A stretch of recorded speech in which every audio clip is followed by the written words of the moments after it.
all you good BYU fans and Utah fans and everybody else for that matter, nominate the youth sports volunteer that you know for the Hercules Year of the Week. Submit your nomination to KSLSports.com/contests.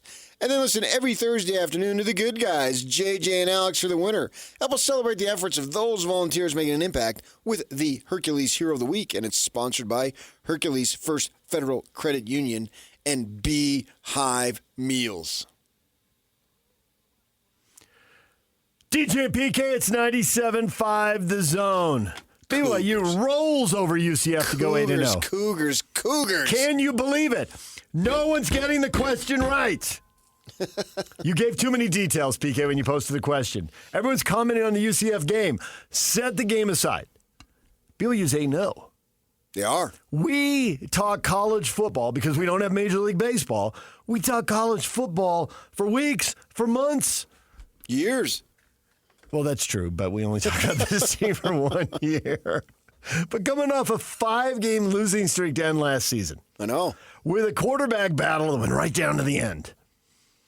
And there were so many unknowns on the team. 0 people talked out loud about an 8-0 start for the Cougs. Talking about an 8-0 start for anybody is kind of crazy. If it's Georgia, Ohio State, all right, you can talk about it, but it didn't even happen for them. And who's got more advantages than those guys? God. That's about it. But not Notre Dame. And here sits BYU at 8-0. When we all could have looked and said, what about this game? What about that game? I knew you were going to do that. This game, that game. Hey, I bet when Halloween rolls around, BYU's still undefeated. There's 8 teams in college football. This is an impressive development. All the superlatives you want to use. Yeah, shocking, surprising. Give me another one. You can't say unprecedented. They have gone 8-0 before. But I don't know if it was surprising with any of those teams. I don't remember. But this one is just awesome. Everything that you can think of to the positive. And the great thing, it's all earned. Nothing has been bestowed upon them. You look at the poll that comes out every August, the second week of August. All that is basically bestowed. It's earned historically, but in the moment it's bestowed. They didn't get any bestowage this season in August. They were bestowage free. And they, going into their 8th game, they were still an underdog. So even in the moment, they weren't getting any bestowage. Now, the windows of heaven have just exploded open, and it's all earned. That's what's so cool. Everything about this is earned. Nothing was given. Nothing. And that's the right way. And they got so much more work to do, so it's not like they can sit and think, wow, we've really accomplished a heck of a lot. That doesn't work when you still have a third of the season to go. But still, it's impressive.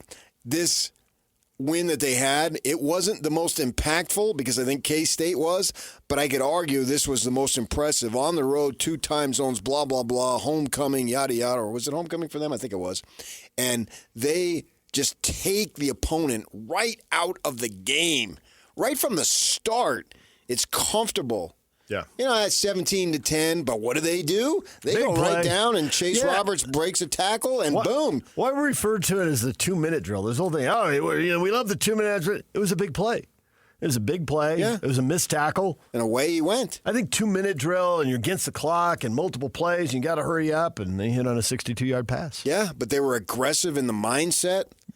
And all you browbeaters on the coaches, you look stupid now. I know. That always was dumb. Yeah. It was always These dumb. guys know what they're doing, man. Are you kidding me? Yeah. And then Jay Hill came riding in on a white horse. I understand that. But this other dude over here, Roderick, he's always understated. He doesn't claim any form of credit. He's a smaller guy. He doesn't look imposing, any of that stuff. But he's been doing this for friggin' 20-plus years. He has a clue of what he's talking about, man. Get off the guy's back, you idiots. Yeah, I'm talking to you. Especially the people who are criticizing his handling of the quarterback when they've just put 2 guys in the NFL. He's taking Retzlaff. He's leading us to the promised land, a Jewish quarterback. I don't know if you knew he's Jewish. I do know. I've heard. And I want to hear about it more. It came up in the postgame.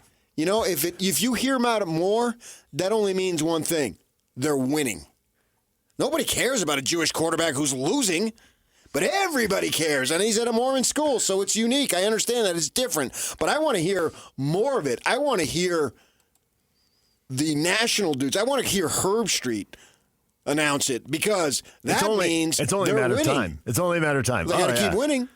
Yep. But if they feature Retzlaff on that game day spiel, that means they're 9-0, they're 10-0. So I want that, man. I want to learn about his Jewish heritage. I already know it, but I'm talking about I want to hear more about it because that just means one thing, that the team is winning. And this guy looks like he's got every level of confidence, man. Whatever was, isn't. And whatever is, wasn't. Yeah, that's deep. I'm not sure I'm following. Oh, I know you wouldn't. You're a TV guy. Yep, I can't follow that. I'm a print guy. We go deep. Sweet. He's Jewish. Hallelujah. Man. I think hallelujah is an Old Testament word. Look it up. Okay. So, and the running game is clicking. Receivers, this is a great collection of receivers. They got young dudes that could play at many places that are barely getting the time here because they got high-powered guys at the top. They got two guys who just keep making plays. Yeah. 1 week, one of them is making the gritty possession catch that's not going to end up in the highlights, but it's key in a drive. And then the other guy is scoring the high-profile touchdown. And then you get to another game and it's flipped. Yeah. They had a drive that looked like it was done at UCF, and they had a 2nd and 20, and it's a penalty. And Lassiter goes out and gets 19 yards. Now all of a sudden you got the down and distance, you pick it up, you go on and score. They made a great play to get a first down. Yeah. Showed some toughness there. Mm-hmm. Everything is really clicking for this ball club. And you just got to, if you're a BYU fan, I know we got many listening, you just got to almost like hold your breath and hope it continues. And you got 4 more to check off. And then you're in the friggin' playoff. How about this? You go to Arlington, and it doesn't even matter. It's 12-0. It doesn't even matter, man. If you're 12-0 in a power conference and you don't get in that freaking playoff, then that playoff is more bogus than French judges. 12-0 teams, whoever they might be, go to the conference title game thinking, because of the way they've set this playoff up, and it's brand new this year, if you win, you remain undefeated, which is obviously great, and you're into a quarterfinal in a big bowl game, which is obviously great. But if you lose, you get a home playoff game, which we've never seen those before. And I would think hosting a home playoff game is going to be awesome. But to get something that's awesome, you would have to lose. Okay, but you can lose ahead of time.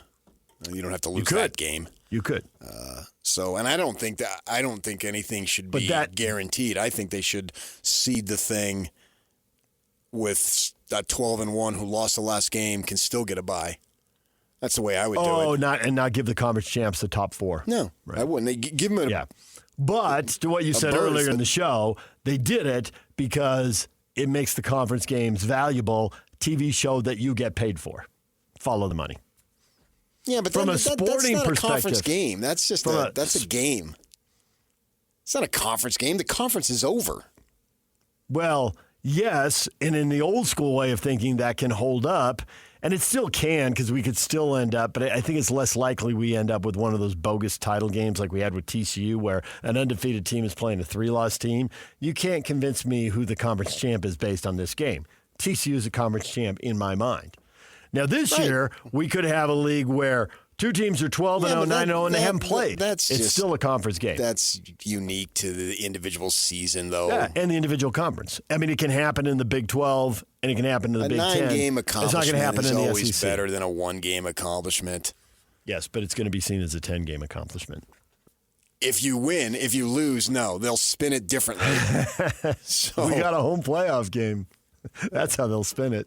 Yeah, Consolation prize. I don't think that there should be any automatics. In terms of seeding, you want to automatic get in, that's fine. But if the Cougs win the next 4 games, they're in, irregardless of what happens in Texas. It doesn't matter. The precedent has already been set with TCU, and that was a 4-game playoff. So the 12-game playoff, at that point. Get out of town, particularly if SMU continues to win and Kansas State continues to win. Do you believe that all the 0-1 loss teams will get in the playoff? I don't know. Because you're talking about today versus a month from now. Right. So I'd have to examine it at a month from now. I will examine it a month from now. You can have a new answer in a month. I'm just curious what your answer is today. Well, you'll have a lot of new information in the next month because we're going to see a lot of these teams play big games. My assumption all year has been that all the one-loss teams are getting in. And as I look at the standings now, I'm starting to think that might not be true. I still think it will be true, but if Ohio State loses by 1 point to Oregon again, they're in. I agree. And that's 2 losses. It is. Right. So somebody else could get bumped depending on how many they're there. That's why I was saying I'm starting to see these. But it's incomplete now. It is. Off the top of my head, I would say no because those teams are going to get the advantage. And so we'll see about that when we get there. I'll be able to obviously make the conclusion when we come in here on the Monday after Thanksgiving. Before the title game. We'll have way more evidence. That will be complete information, but we'll have about 90% of it. Yeah, well, way more. And now I think maybe we've got about 50%. So, and the great thing about BYU is this isn't a beauty contest. It's like Utah when they went to Rose Bowl. It's not a beauty contest. Just win the freaking thing, and you earn the right to do that. And BYU, everything that they've accomplished, to go back what we were talking about at the beginning of the segment, they've earned the right. They've earned all this praise that is coming their way. Nothing, absolutely nothing was given to them because they had to start from so far back in the pack to be where they are now. Even Iowa State, similar. But Iowa State had a little bit of momentum compared to BYU going into the season, way more than the Cougars did. Iowa State was coming off a nice season. They had played a freshman quarterback. Yes. They went 6-3 in league. Right. They were not picked in the top 5. It's not that anyone believed in them, but they were more a middle of the league compared team. To BYU. We're talking about compared to them. Right. And Iowa State, to their credit, they've earned the right too. And I was glad, and not that it really matters, but I was glad to see BYU jump them because I think they have the better resume. Their resume right now clearly is top 10, if not arguably top 5. Yes, absolutely. And I look at their offense as a brand new offense the last 2-3 games. They finally have everybody. Yeah. Usually it goes the other way. You start with everybody, and then injuries come in, and you got to ham and egg it a little bit deeper in the season. And now we have to hope against hope that injuries don't derail this incredible run that has the chance to be as good as anything BYU's ever done. And they've done some good things over the years, obviously. And they've got this chance now going forward. Because if you look at it, who would have thought that, right? And this is just right now. I assume that whatever you're going to say, the answer is going to be nobody. That when they went into November, which is what they're going to do, that the toughest game of the last 4 could be the Devils. There's no way I would have said that. I remember sitting down with Nate, the boss, and we're going about what games to cover. Mm-hmm. And I said, well, that could be BYU needing that game to get bowl eligible. Mm-hmm. How stupid does that look? That was my line of thinking to cover that game. Yeah, but it wasn't just your lines of thinking. It was everybody's line of thinking. And I thought, okay, that's a winnable game. Mm-hmm. Now both teams look better than we thought. Both teams have overachieved expectations big time. ASU's 5-2. Of course, the Cougars substantially overachieving. The Devils basically have beat bad teams. Sorry to say that, Utah. That's it. Not the Cougars. No. They've got 2 ranked wins in their back pocket and 2 very good teams. So here we go. November. This is everything that BYU fans have wanted but haven't had for over a decade, which might as well be 50 years instead of over 10, because it seems like when you were playing Utah at the end of the season to win something, doesn't that seem like a lifetime ago? Big time. And now here you've got it in November in a power conference. So much has changed in college football. Right. Now you're going to get up each morning to watch game day or the Fox thing, where before, last year in November, did any Cougar watch that? No, you weren't interested in that. Forget it. You were just trying to find a way to win a ball game. DJ PK coming up next. Playoffs? Yep. Stick around.